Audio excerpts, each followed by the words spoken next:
You're listening to the Jewish Entrepreneur Podcast with Debbie Sasson, episode 148. Welcome to the Jewish Entrepreneur Podcast. I'm your host, Debbie Sasson. I went from being a financial advisor, author, and chronic under-earner to building my business to six figures as a financial planner and money mindset coach, and then onto multiple six figures as a full-time money and business coach.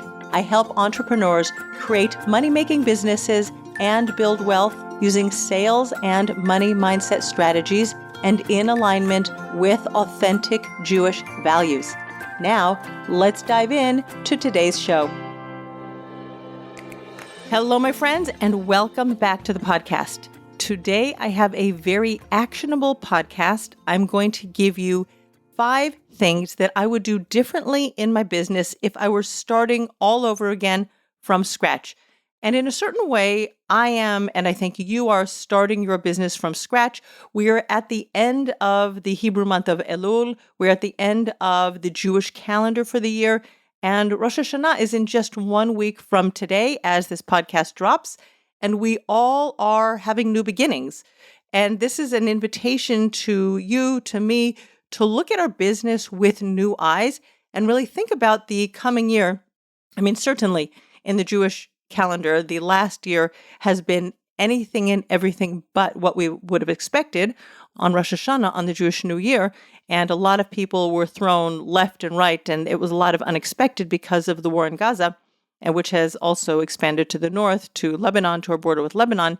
But regardless of what's happening outside of us, we also have to focus on our business. And I'm going to share with you what I would do differently if I had to do it all over again. And as I was preparing this podcast, it was just so insightful to me how far I've come and how many of these specific items I am still working on every day, every week, every month in my business. So it doesn't really matter at what stage your business is, but you can always take something and tweak it and just bump it up a level.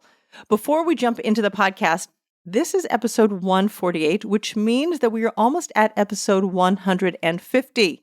Wow, that is a big milestone for me, for you, my listeners. I invite you to send me emails. Tell me, what do you want to ask me? This is going to be an Ask Me Anything episode. So I'm inviting you, whatever it is, business, money, family. You want to know how we chose our kids' names? Whatever it is, you are invited to send me an email, debbie@debbiesasson.com, and let me know what you would love me to speak about on the podcast, because I really want to help you wherever you are to figure it out. As a working mom of many, that is definitely a topic that I love to talk about, and we're going to address that a little bit today on the podcast. All right, so let's jump in. I'm going to speak about 5 things that I would do differently in my business if I had to start it all over again from scratch. The first thing that I would do differently is that I would have an email list from day one. Maybe not from day one, maybe from day 2 or 3. But when I started out as a financial planner and I worked with a mentor, I worked with 2 mentors actually, and we did many financial planning workshops together. We had people fill out all of their details, and I did this as well. Sometimes I gave them together with my mentors. Sometimes I gave them separately under the banner of the company that I was working with, and I took all of these sheets of paper home. Now, back in the day, that was over 16 years ago, we did a lot more work with pencil and paper than we do today. Today, there's digitally, there's QR codes. There are very different ways of doing it. I think it's very important for you to collect the names of the people that you meet and put them somewhere so that you can stay in touch with these people. These are people who have raised their hands. They want information from you. This is whether you're doing a workshop, a webinar. Webinars these days, people will give you their email because webinars are digital. But it doesn't really matter where your people are coming from, where they've been. Start an email list, because there are a lot of different ways that you can market to your potential clients. The most intimate way of being in touch on a regular basis with your clients, other than face-to-face in person, is by email, because people have to opt in. If you're listening to this podcast, you might be subscribed and you might listen to it every week, but I don't know. I don't have any feedback from you on a regular basis, unless, of course, you're rating and reviewing my podcast, and this is an invitation for you to go and do that. Give me a 5-star rating. Give me a review on Spotify, on Apple, wherever you listen to your podcasts so that it will get out more. But I don't have any intimate relationship with you. Similarly, if you and I know each other from social media, from Facebook, Instagram, LinkedIn, again, it is less personal than me being in your inbox on a regular basis. So if you do not yet have an email list, this is my number one takeaway that I want for you is that you find yourself an email service provider right now. Press pause, go do it. It's not important to me who you start with as your email service provider. Back in the day, I started with MailChimp. Today, I'm with ActiveCampaign, who I'm going to be with tomorrow, next year, 5 years from now. I can't promise you anything. If you are newer in business, find the least expensive email service provider and get yourself going, because that's the way that you can have a relationship with your people. Which brings me to point number 2. Debbie, how do I have a relationship with my people by email? I don't know what to say. I don't know what to do. What am I supposed to do with this email list? Now that I have it, how often do I have to communicate? These are all beautiful questions. I love them very much. Email is a tool that you use for marketing. It's one of your marketing avenues. And again, it's one of the most intimate. So now you have to ask yourself, oh my gosh, how often do I communicate with my people? I communicate at least once a week with the subscribers to my email list. I have just finished up a launch for my group program, Wired for Wealth, and I was in touch with them multiple times a day, especially towards the end. Also, if you're running webinars, then you might be sending reminders multiple times in the last day or two to remind people to show up and to be there on time and make sure that they have the links. But generally, if it's just you giving regular value to your clients, I recommend once a week. If you are newer in business, that might seem like a lot. And I'm going to give you the next step is like exactly what you need to do in order to stay in communication with your people, because you're going to be like, I don't know what to say to my people. So we're going to talk about content pillars. But I really do recommend that you get yourself in the habit of sending weekly emails to your subscribers. Maybe you're going to do it every other week because you're going to tell me that you can't do it every week. Maybe you'll tell me every month. My accountants, by the way, send me emails once a month, more or less. And by the way, before Rosh Hashanah, this is an invitation to send to all the people on your email list that you may or may not have been in touch with over the last 2, 3, 6 months. Send them a Happy New Year card so that they know that you remember them, so that they know that you exist. Now we're going to go to the question, what do I send in my emails? Which is point number 2, your content pillars. What are content pillars? Content pillars are basically the things that you talk about with your clients all the time. I don't want you to get scared away by this fancy word, content pillars, but these are the topics that you talk about. These are the things that you help your clients with. So back in the day when I was a financial planner, I might have talked about retirement planning. And then because most people who are planning their finances, unless they're people who are trying to get out of debt or help their kids save for college, basically most of our financial planning was towards retirement or towards buying a house or something like that. But I'm going to keep it very simple. So if I look at the basic thing that I talk about, and that's what I gave seminars on all the time when I was doing these live workshops, and then again when I moved into virtual, we talk about the difference between saving and investing. And I talk about that in business as well, because if you keep your money in safe savings, it's not going to grow with inflation so that it's going to be able to take care of you when you're 65, 75, 85, etc.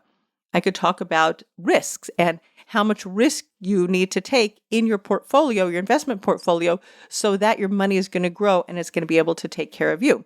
Another topic, which would be a content pillar, could be healthcare.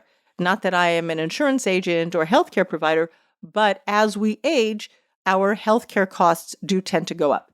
So that would be another content pillar that I would want to talk about, and different types of healthcare, different types of insurance. And of course, debt management would be another one of the content pillars, because if you are in debt at any time of your life, that is going to impact the amount of money that you have in the present, and it's also going to impact the amount of money you are able to invest for the future. So those could have been my content pillars, but nobody ever sat down with me. And I didn't have the brilliance to ask back in the day, or maybe I did, but I don't remember the answer. But that would have given me a structure to what I need to speak about in my emails on a regular basis. And then I could have, for example, a month that was dedicated to investing, a month dedicated to savings, a month dedicated to risk, a month dedicated to debt management. I hope you're getting the idea. But that way, every single month, I would have a topic and I could prepare in advance for emails that would be specific to that category. As a business coach, my topics some of them are similar because they're money related, but I can talk about marketing. And for example, if we just break down marketing as one of my content pillars, there's email marketing, there's social media marketing, networking, which is kind of an in-person marketing. There's doing workshops and webinars, which again is a way to share your business with other people and invite people into your audience. And of course, I speak about sales. So with sales, we could talk about preparing for your sales conversations, how to ask good questions, overcoming objections, closing the sale, follow-up for sales. Another content pillar of mine, which I think is really important, is your CEO mindset. How do you approach your business? Do you have a vision for your business? What's your purpose or your mission statement for your business? And are you showing up as a business owner? And I like to talk about the difference between who you are and what you do. And many times we go into our businesses. For example, if I was a financial planner and I'm a person who's doing financial planning, I wasn't thinking of myself as a CEO growing a financial planning business. I was just doing the thing that I was doing. And so many of us have that, what I would call employee mindset versus CEO mindset. We're just thinking that we do the thing we do. We show up at work, we do this thing, we get some money, and then we go home. Whereas CEO has to be more strategic and have a longer vision. So that's another one of the topics that I talk about. And for example, on the podcast, you can go and you can find some episodes that would be talking about future casting and your vision and your mission and topics that go under CEO mindset. And of course, if you're running a business, we must be talking about money. So those would be my content pillars. Those are my content pillars today: marketing, sales, your CEO mindset, and your money. Part of CEO mindset brings me to number 3, which I would have done if I had had to do my business all over again today. I would focus on Sunday scheduling. Sunday is the beginning of my week. I work from Sunday until Thursday. Sometimes I work a little bit on Friday, but mostly I don't, especially as we now move into the winter months and Shabbat comes in earlier. I have way, way less time in my day to be working on my business. And I do like to get out and take a walk. And then there's food and stuff that I want to take care of for my family on Fridays. But on Sunday, I would do a brain dump. This is what I do. Not what I would do, but nobody was sharing these beautiful, brilliant ideas. It's a time management idea. It's a planning idea. It's a CEO skill that you develop of putting down on paper every Sunday all the things that need to get done in your business this week. Putting down on that piece of paper all the things that need to get done in your house this week. So, for example, as we are only a short time away from Rosh Hashanah, part of my days are now going to go to planning my meals and shopping and cooking, and that's going to take up more time in my week than it might have in the middle of a month where I was not planning for Jewish holidays. I want to make sure that I get that all down on paper and then open up my Google Calendar. By the way, this was a huge change in my business. I was very resistant to having a digital calendar. I really, really loved, back in the day, I really loved my paper and pen calendar, and I took it with me everywhere. And I was probably one of the last people coming kicking and screaming to having a digital calendar. And now I love it. And I can't imagine what I ever did back in the day without my calendar. Now I've got my calendar on my computer. I've got it on my phone, and it tells me what to do. So if I need to go shopping, for example, on Tuesday, I will put shopping in my calendar on Tuesday, and I will have the time that I have it set out. It's really important because as a brand new or a newer CEO in your business, you show up to work every day and you don't know what to do. And I've already told you one of the things that you can do is figure out your content. You have your content pillar and you can break it down into all the different topics that you talk about so that you can start talking about your business to potential clients, to potential referral partners. But this gives you a very good idea of what you're doing. But if you're newer in business and you don't have a fully booked calendar, you kind of show up at work in front of your computer, your desktop, your laptop, and you sit there wondering, what should I do today? That's why you want to put in your schedule exactly what you would do. And then the first 2 hours of every single day, before you have clients, after you have clients. This is really what I like to do, is work on my business. This is CEO time. And this is sort of moving into point number 4. I would schedule out CEO time in my business every single day. Sometimes it's going to be doing your invoicing and your billing. Every day you should be working on your content, making sure that you are writing something for someone and posting it somewhere. This is if you're on social media. We've talked about already how to market your business without social media, but I show up on social media because it's free. I love it that all these different platforms give me a free voice. It's obviously very noisy out there in social media land, so you have to stand out from the crowd. But most people don't get on with their marketing because they don't know what to say or what to do. So they sort of sit there every day in business. They're sort of like, I don't know, I don't have clients. What should I do? And they're running around kind of like a headless chicken. So if you do your scheduling on Sunday, so you know what times you're taking your kids to the doctor, when you're going to do your shopping, when you're going to do your invoicing and your billing, when you're going to post on social media, when you're going to write your emails, when you're going to send your emails, it makes your business so much more structured. You have a clear plan. You don't kind of show up every day and shoot from the hip and just try to wing it and go out there and do your business. So on Sunday, get it all out of your head, pluck it into your Google Calendar or your iCal if that's what you use. And that way you know when you show up in the morning. And then I really don't like to start working with clients until 11 o'clock. Sometimes if I'm being really nice, I might work with a client at 10:30. And if I'm being really, really nice, I'll be there at 10 o'clock. There were days that I had 9 a.m. appointments, 8:45 appointments, 8:30 appointments. Back in the day when I was starting my business, I did it all because that's what we do. But it's really important that you set time in your calendar to work on your business. And I really do believe that you need to do this every single day. So then you might say to me, but Debbie, I don't have clients. What am I going to do every single day working on my business? One of the things that you can do in your CEO time, and again, I want to remind you, this is point number 4, because 3 and 4 kind of morphed into each other. So the CEO time on a daily basis is where I am now. If you don't have clients now, then what you can do is you can do a practice sales conversation on yourself, because this will help you when a client actually knocks on your door or comes in your DMs or sends you an email and says, hey, I'd love to have a sales call with you or a consult with you or a discovery call and see if we can work together. And you might freeze up not knowing what to say. If you are one of my one-on-one clients or you're with me in my Wired for Wealth program, I have a whole process to help you go through your sales conversation called Sacred Sales Conversations. If you don't have my process or anybody else's process, sit down and really walk yourself through like you're doing role playing with yourself. If somebody showed up on your Zoom for a sales call, what would you say? What would you do? You have to kind of go back and forth. Maybe it's kind of like Dr. Jekyll, Mr. Hyde. You're being both you're being both at the same time, but ask them questions, see how you would respond, and just go through an entire sales call so that you can see what might come up in a potential client's mind. And that will really help you. It sort of is visioning ahead of time and creating those neural pathways in your brain for what happens when you get on a sales call. Now, if you are already working with clients and you're having sales conversations, what you can do in your daily CEO time is do your evaluations on what happened in your last sales call.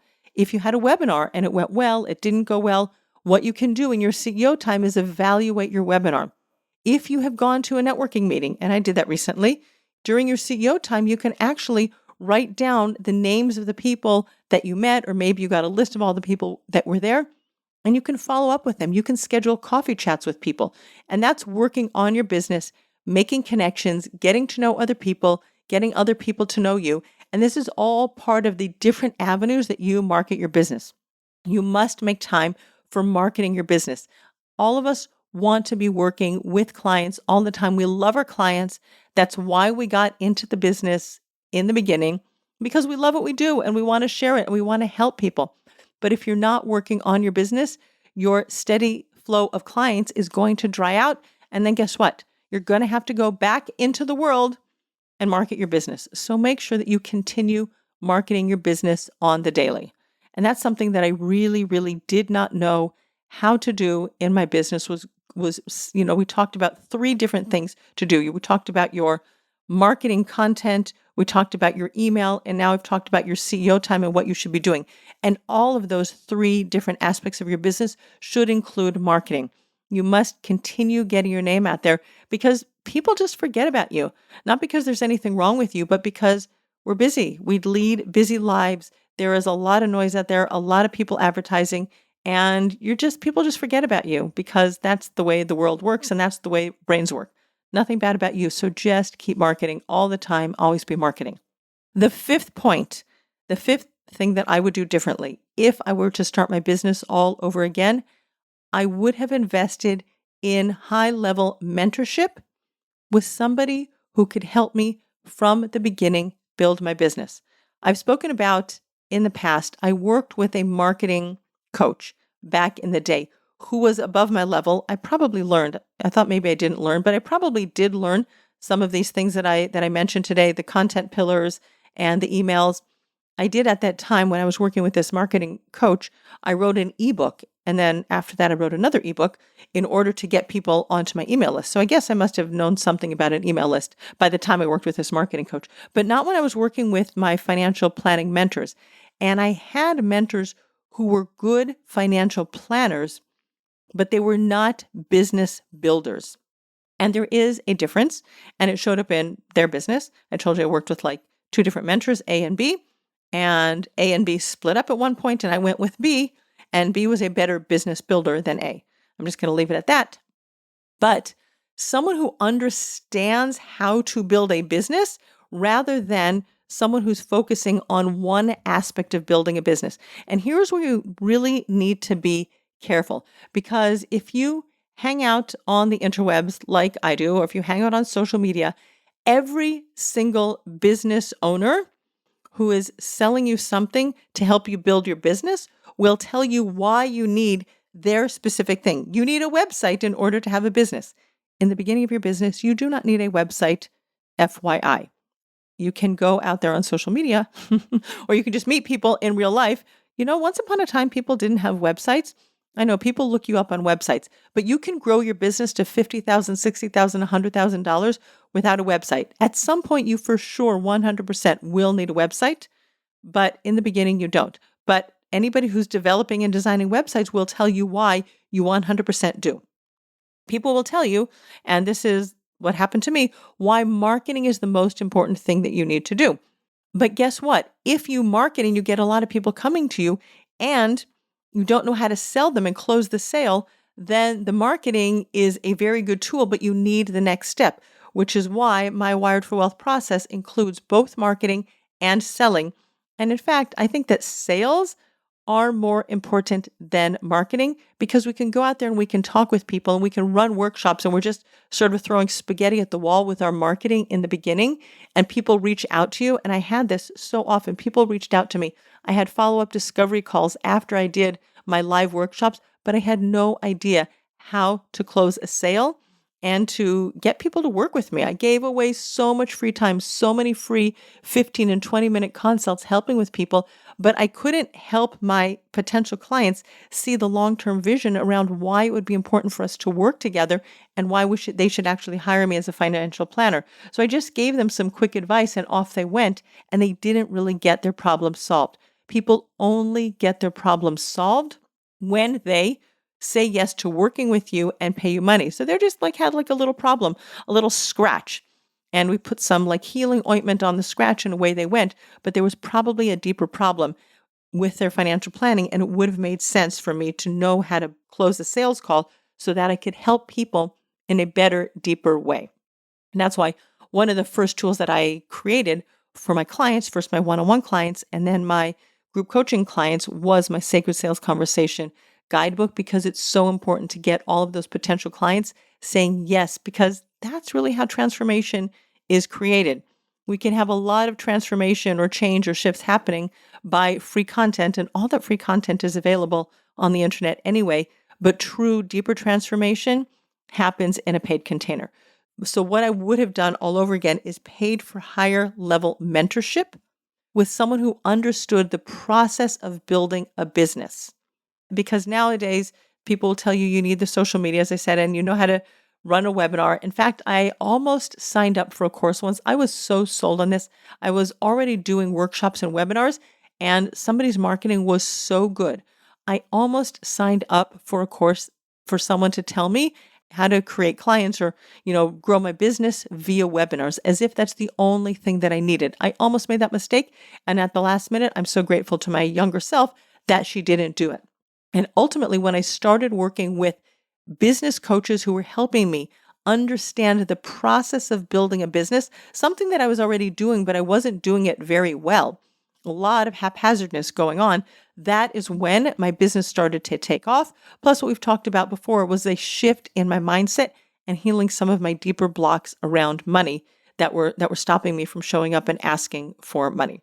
So those are the 5 things that I would do differently. Number 1 is I would have an email list. I would write down and create my content pillars and all of the different sub-pillars under each of my pillars so I would know what to write about to my potential clients every single week in my emails. Number 3 was having a Sunday schedule, is really taking a brain dump of my personal and business and all the things that I needed to do that week, plug it into my calendar so that I had guidance when I would show up to my work every day. Number 4 is having CEO time in my calendar every single day and showing up to my business every single day to work on my business. Working on your business is not answering emails. Working on your business is not going around Google and looking for more free content on how to grow your business. Working on your business is very specific. Writing your marketing content, sending emails, connecting with potential collaboration partners, scheduling a workshop or a webinar. Like, that's marketing. That's getting your name out there. And the last thing that I would do is I would hire a mentor. And I think that what I would do is I would hire a mentor who did both one-on-one coaching and group coaching.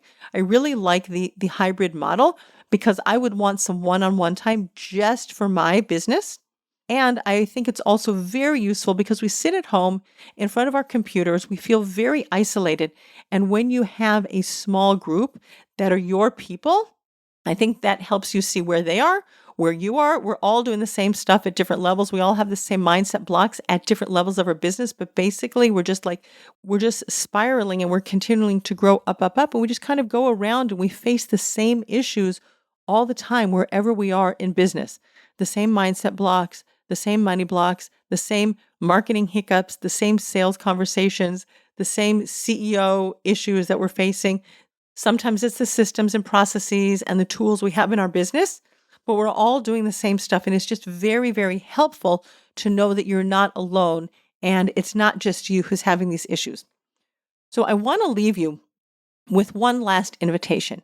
We started with email at the beginning, and I'm now inviting you, if you are not yet on my email, I am inviting you to get onto my email list, debbiesasson.com/newsletter, because in the coming month or 2, I'm coming out with 3 brand new offers, secret offers, I'm not going to tell you about them now, that are going to be very useful for you at different stages of your business. Some of them are going to be good for everybody. Some of them are going to be good for just coaches, brand new coaches who are getting started growing their businesses. And I think that it will be very useful for you to be on my newsletter so that you are going to get that early bird notice. You will be one of the first people to know, and then I can help you. These are going to be smaller offers than my group offer, Wired for Wealth. So I can help you in smaller ways, but very impactful ways to grow your business. So that is it for today, my friends. And I look forward to seeing you on the Jewish Entrepreneur Podcast next week. Bye-bye for now. Thanks for listening to the Jewish Entrepreneur Podcast.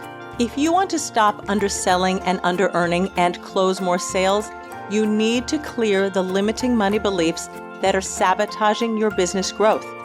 Head on over to debbiesasson.com/mindset and download my free Money Mindset Workbook. Uncover and dissolve money blocks like hundreds of other entrepreneurs who are now building 6, multi-6, and 7-figure businesses and creating true financial freedom.